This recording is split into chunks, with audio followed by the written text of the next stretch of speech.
Могу попозже зачитать еще. Ну ладно, надеюсь, вы не против. Стихотворение, написанное на уроке философии. Dzīves dziļums. Dzīve ir galvenais nāves dāvana.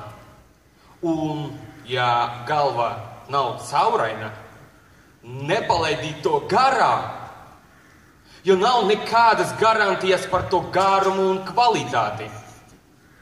Viss ir atkarīgs tikai no tavas pašas talanta, vēlmas un garastāvokļi. Protams, ir svarīgi, kādi būs cilvēki blakus, un zinām, ka draugi arī var būt dažādie. Tiešām, ka trauki vai taureni, traki lauzīgi vai pat arī vienreizēji, bet labāki derēs uz visiem laikiem.